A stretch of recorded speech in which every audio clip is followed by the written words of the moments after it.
Bell 2603, go around, runway heading 2000. Air traffic controllers scrambling to divert other planes. LaGuardia Airport is closed at this time. No aircraft in or out. Moments before the incident, the truck could be heard asking controllers for permission to cross a runway. A controller apparently giving permission. Truck 1 and Company, LaGuardia Tower requesting to cross 4 at Delta. Truck 1 and Company, cross 4 Delta. Truck 1 and Company crossing 4 at Delta. A controller later saying this to another pilot. We were dealing with an emergency earlier. Tonight, newly released NTSB video capturing the mid-air crash at Reagan National Airport 1 year ago this Thursday. An Army helicopter crashing into an American Airlines regional jet.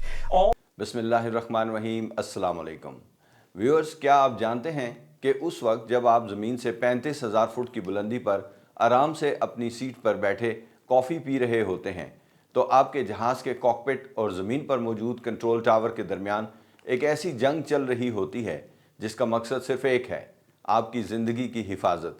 लेकिन क्या हो अगर ये हिफाजती दीवार ही गिर जाए। पिछले चंद माह में अमेरिका, कनाडा और यूरोप के आसमानों में कुछ ऐसे वाक़यात हुए जिन्होंने एविएशन की पूरी दुनिया को हिला कर रख दिया है। 16 साल का वो पुरअमन रिकॉर्ड जिस पर अमेरिका फ़ख्र करता था अब टूट चुका है। आज योर फ्लाइट रडार की इस खुसूसी दस्तावेज़ी वीडियो में हम उन सनसनीखेज़ हक़ाइक़ से पर्दा उठाएंगे जो आम तौर पर ख़बरों में दबा दिए जाते हैं। अगर आप अमेरिका, बरतानिया और यूरोप में मुकीम हैं या वहाँ का सफ़र करने वाले हैं तो ये वीडियो आपके लिए देखना लाजमी है, क्योंकि आज हम फ़ज़ाई हदूद की इन साइलेंट किलर्स की बात करेंगे जिनका सामना किसी भी मुसाफिर को किसी भी वक्त करना पड़ सकता है। सबसे पहले बात करते हैं उस मुल्क की जिसे दुनिया का सबसे महफूज फ़ज़ाई निज़ाम समझा जाता था, यानी अमेरिका। लेकिन हालिया महीनों में यहाँ जो कुछ हुआ वो किसी ड्रामने ख्वाब से कम नहीं था। वाशिंगटन के रोनाल्ड रेगन नेशनल एयरपोर्ट के करीब पेश आने वाला वो हादसा याद करें जहाँ एक मुसाफिर जहाज़ और फ़ौज का ब्लैक हॉक हेलीकॉप्टर हवा में एक दूसरे से टकरा गए। 64 बेगुनाह इंसानों की जानें सिर्फ एक सेकंड के कम्युनिकेशन एरर की वजह से चली गईं। अभी दुनिया इस सदमे से बाहर नहीं आई थी कि न्यूयॉर्क के लागार्डिया एयरपोर्ट पर एक और अजीबोगरीब वाक़या पेश आया। एक मुसाफिर जहाज़ जैसे ही रनवे पर लैंड हुआ, वहाँ पहले से मौजूद फायर ब्रिगेड की गाड़ी उसके रास्ते में आ गई। इस ज़ोरदार टक्कर के नतीजे में दोनों पायलट मौका पर ही जाँ बहक हो गए और कई मुसाफिर ज़ख्मी हुए।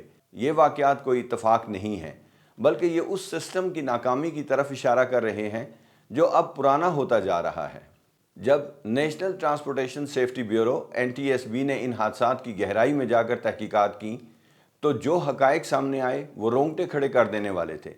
वाशिंगटन हादसे के पीछे सबसे बड़ी वजह एयर ट्रैफिक कंट्रोलर की शदीद थकन थी। पता चला कि वो कंट्रोलर लगातार 9 घंटे से ड्यूटी पर था और एक ही वक्त में 3 मुख्तलिफ रनवेज़ पर जहाज़ों को हैंडल कर रहा था।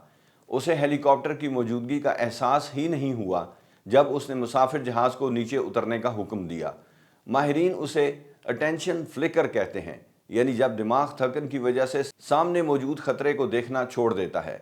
इसी तरह लागार्डिया के वाक़े में ये बात सामने आई कि इस फायर ट्रक में वो ट्रांसपॉन्डर नस्ब ही नहीं था जो टावर को इसकी लोकेशन बताता। ये छोटी छोटी टेक्निकल कोताहियाँ अब बड़े इंसानी अलमियों में बदल रही हैं। अब बहुत से लोग पूछते हैं कि आखिर ये सब अमेरिका में ही क्यों हो रहा है। इसका जवाब अदाद व शुमार में छुपा हुआ है। अमेरिका के आसमानों पर रोज़ाना 40 से 50 हज़ार परवाज़ें उड़ती हैं, जबकि इसके मुकाबले में बरतानिया की फ़ज़ाई हदूद में सिर्फ 5 से 7 हज़ार परवाज़ें गुज़रती हैं। जब अमेरिका में रेगुलर फ़्लाइट टाइम होता है तो एक ही लम्हे में 5,000 से ज़्यादा जहाज़ हवा में मौजूद होते हैं, जबकि बरतानिया में ये तादाद कभी 900 से ऊपर नहीं जाती। अमेरिका का निज़ाम सालाना 17 मिलियन से ज़्यादा परवाज़ों को संभालता है, जो कि एक मैथमेटिकल मोजज़ा भी है और एक बहुत बड़ा ख़तरा भी। यही वजह है कि अब बरतानिया के हीथ्रो और कनाडा के टोरंटो पियर्सन एयरपोर्ट पर डिजिटल रनवे मॉनिटरिंग का एक नया निज़ाम मुतारिफ़ कराया गया है ताकि किसी भी किस्म की इंसानी गलती का रास्ता रोका जा सके। एक और अहम पहलू जिस पर अब माहिरीन गौर कर रहे हैं वो है पायलट्स की ऑटोमेशन डिपेंडेंसी। जदीद जहाज़ इतने खुदकार हो चुके हैं कि पायलट्स अब कंप्यूटर स्क्रीनों के आदी हो गए हैं। बरतानिया और कनाडा की एयरलाइंस ने अब ये लाजमी करार दे दिया है कि हर पायलट को ہر 6 ماہ بعد سیمولیٹر میں جا کر مینول فلائنگ یعنی کمپیوٹر کے بغیر جہاز اڑانے کی سخت مشق کرنی ہوگی، کیونکہ جب سب کچھ ٹھیک چل رہا ہو تو کوئی مسئلہ نہیں ہوتا، لیکن جیسے ہی کوئی ایمرجنسی آتی ہے تو پائلٹس کو سیکنڈز میں فیصلہ کرنا پڑتا ہے۔ اس کے ساتھ ساتھ اب سپر کمپیوٹرز اور سیٹلائٹ ٹیکنالوجی کے ذریعے موسم کی پیشگوئی کو بھی اتنا درست بنا دیا گیا ہے کہ اب جہازوں کو خطرناک طوفانوں سے پہلے ہی متبادل راستے بتا دیے جاتے ہیں۔ یہ سب اس لیے کیا جا رہا ہے تاکہ انسانی غلطی کے امکان کو صفر تک لایا جا سکے۔ ایک تلخ حقیقت یہ بھی ہے، اس وقت امریکہ میں 3500 سے زیادہ ایئر ٹریفک کنٹرولرز کی کمی ہے۔ موجودہ عملے سے ہفتے میں 6 دن اور روزانہ 10 گھنٹے کام لیا جا رہا ہے۔ اس ذہنی دباؤ کی وجہ سے رن وے پر نیئر مسز کے واقعات میں 50% اضافہ ہوا ہے۔ اس کے علاوہ امریکہ میں جنرل ایویشن یعنی نجی جہازوں کی تعداد دنیا میں سب سے زیادہ ہے۔ پوری دنیا کے نجی جہازوں کا 77% صرف امریکہ میں اڑتا ہے۔ یہ چھوٹے جہاز اکثر پرانے ہوتے ہیں اور ان میں وہ ایڈوانس ٹیکنالوجی نہیں ہوتی جو بڑے کمرشل جہازوں میں ہوتی ہے، جس کی وجہ سے یہ کنٹرولرز کے لیے ایک مستقل سردرد بنے رہتے ہیں۔ تو کیا ہوائی سفر اب غیر محفوظ ہو چکا ہے؟ بالکل نہیں۔ ماہرین کا کہنا ہے کہ ہوائی سفر آج بھی دنیا کا محفوظ ترین سفر ہے۔ حقیقت یہ ہے کہ کار حادثات میں روزانہ ہزاروں لوگ مرتے ہیں، جبکہ جہاز کے حادثات کا شکار ہونے کے امکان کروڑوں میں ایک ہوتا ہے۔ اس وجہ سے یورپی یونین کی ایجنسی ایاسا ایک بہت بڑے ڈیٹا بیس پر کام کر رہی ہے جسے ڈیٹا فار سیفٹی کہا جاتا ہے۔ یہ آرٹیفیشل انٹیلیجنس کا ایسا نظام ہے جو لاکھوں پروازوں کے ڈیٹا کا تجزیہ کر کے یہ بتا دیتا ہے کہ کہاں خرابی ہو سکتی ہے۔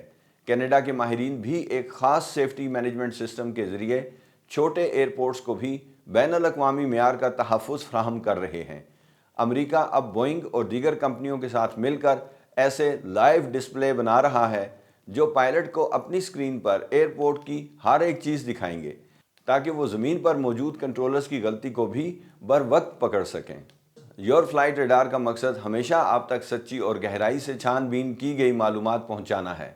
آج کی اس تفصیلی گفتگو سے یہ واضح ہوتا ہے کہ فضائی صنعت ہر حادثے سے ایک نیا سبق سیکھتی ہے اور اسے مزید محفوظ بناتی ہے۔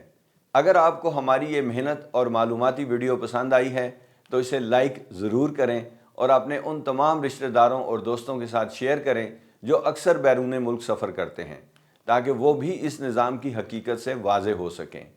کامنٹس سیکشن میں ہمیں ضرور بتائیے کہ کیا آپ کو کبھی دوران پرواز کسی ہنگامی صورتحال کا سامنا کرنا پڑا ہے؟ آپ کے کامنٹس ہمارے لیے بہت اہم ہیں، اور اگر آپ نے ابھی تک ہمارے چینل یور فلائٹ ریڈار کو سبسکرائب نہیں کیا تو ابھی اس سرخ بٹن کو دبائیے اور بیل آئیکن پر کلک کریں تاکہ ہوابازی کی دنیا سے جڑی ایسی ہی شاندار ویڈیوز آپ کو ملتی رہیں۔ اگلی ویڈیو تک کے لیے اپنے ہوسٹ شاہد وسیم کو اجازت دیجیے۔ اپنا بہت خیال رکھیے گا۔ اللہ حافظ۔